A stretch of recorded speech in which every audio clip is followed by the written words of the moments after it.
Olá pessoal, em razão da exígua quantidade de materiais disponíveis, sejam eles audiovisuais ou escritos, que abarquem o maior número de informações possíveis quanto ao tema direito real de laje ou simplesmente direito de laje, como muitos preferem, reservamos esse assunto para conversar no dia de hoje.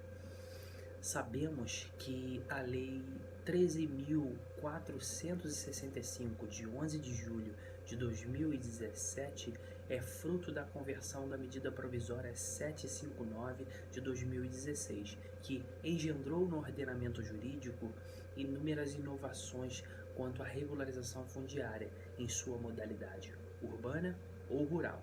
O professor Luciano Figueiredo faz uma crítica quanto a essa conversão de medida provisória em lei em um assunto tão relevante quanto o direito real de habitação.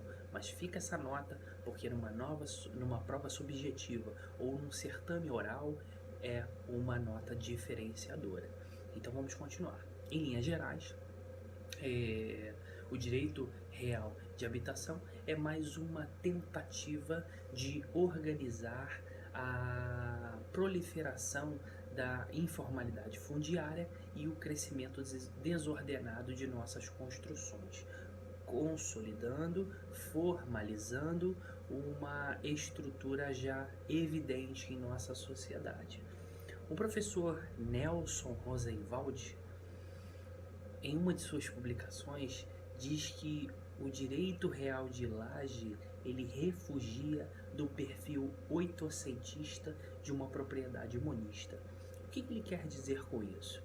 É que em tempos passados, e aqui especialmente um período oitocentista, ou seja, de 1801 a 1900, a propriedade centrava-se na figura exclusiva de um proprietário, por isso monista.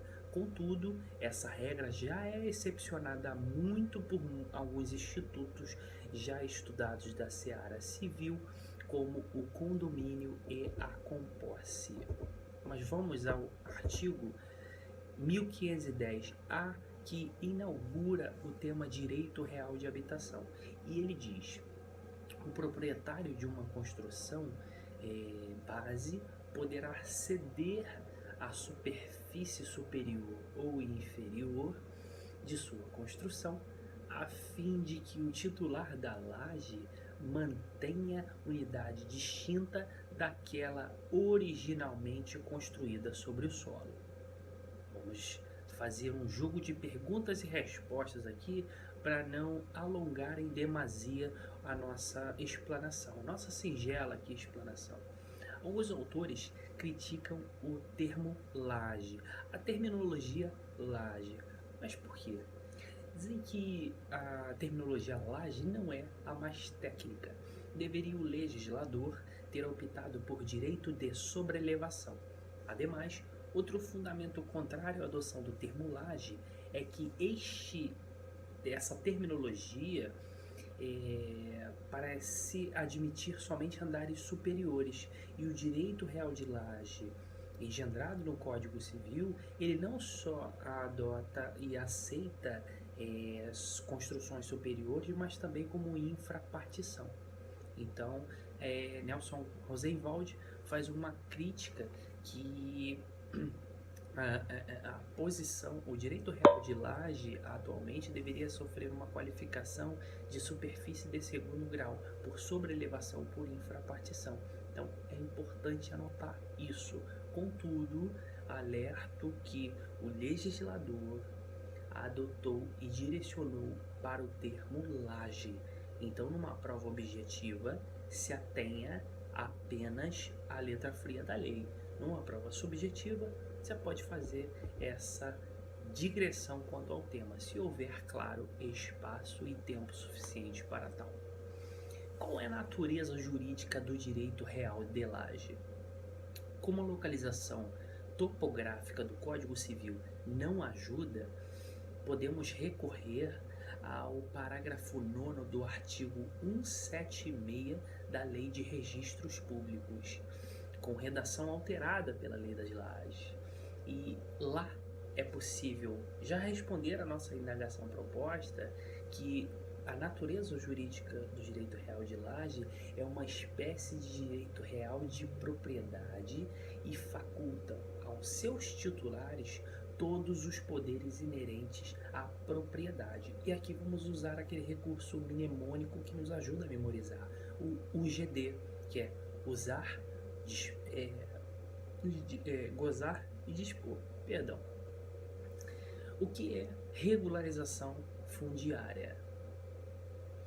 A regularização fundiária consiste no conjunto de medidas jurídicas, urbanísticas, ambientais e sociais que são tomadas com o objetivo de resolver a situação de assentamentos irregulares, conferindo titulação aos seus ocupantes, de modo a garantir que o direito social à moradia, ao pleno desenvolvimento das funções sociais da propriedade e do direito ao meio ambiente ecologicamente equilibrado, podendo ser no âmbito urbano ou rural, conforme previsão do artigo 6º e 225 da Constituição Federal.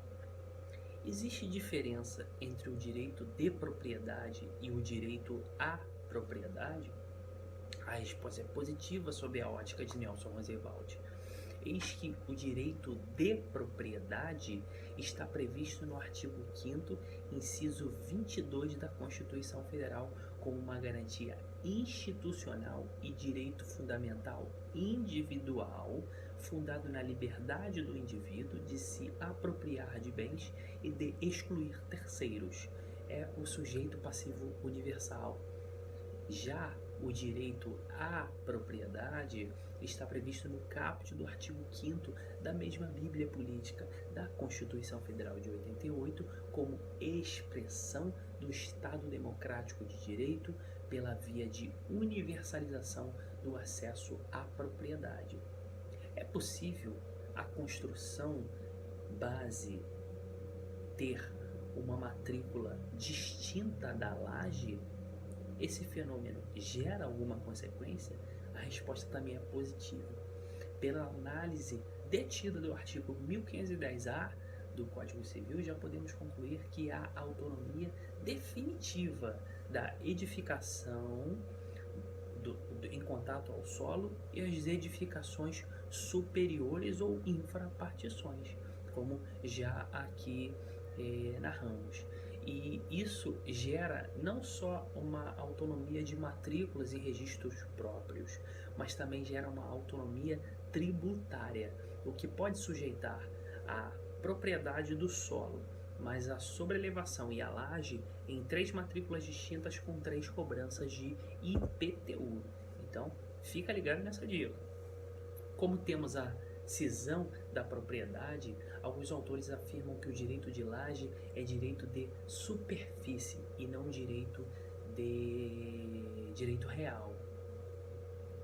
A corrente minoritária afirmando que o direito de laje é uma espécie de direito de superfície. Eis que desde 2001 o legislador já previu a superfície por sobrelevação. Porém, a maior parte da doutrina não entende dessa forma. Eis que entende que o direito de laje é um direito real e não um direito de superfície. Ademais, como vimos, o direito de laje estudado, ele pode não só ser de construção ascendente, como também de infrapartição.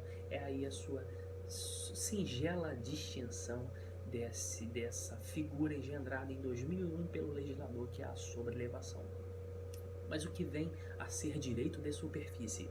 E aqui eu resgato o conceito publicado pela editora Dizer o Direito, cujo o direito de superfície consiste na volição que o proprietário possui de ceder a um terceiro classificado como superficiário, atenção à denominação, esse terceiro é classificado como superficiário, a propriedade das construções e plantações que este efetua sobre o solo alheio.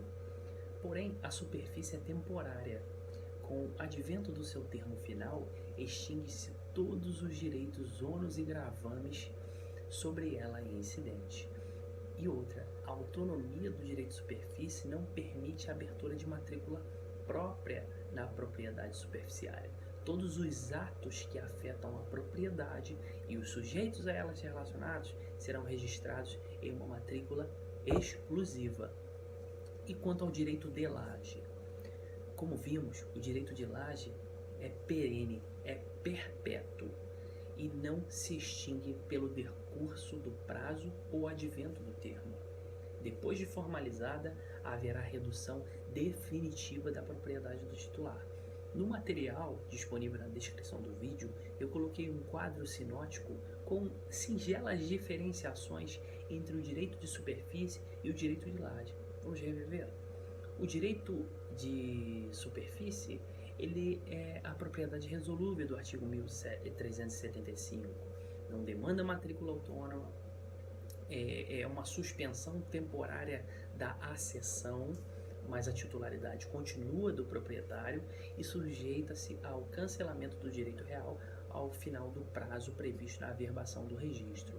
Já o direito de laje é perene, é perpétuo. O registro enseja a nova matrícula independente da originária. Então, o cerne entre o direito de superfície e o direito de laje é que o direito de superfície destina-se a investimentos econômicos que demandem a exploração de coisas ociosas. Já o direito de laje serve como um instrumento de democratização da propriedade. Atenha-se essa digressão. O direito de laje se confunde com o condomínio? A resposta é negativa, e por uma singela razão. No condomínio, nós temos fração exclusiva e fração ideal. Já no direito de laje, só temos fração exclusiva. Fique ligado nisso.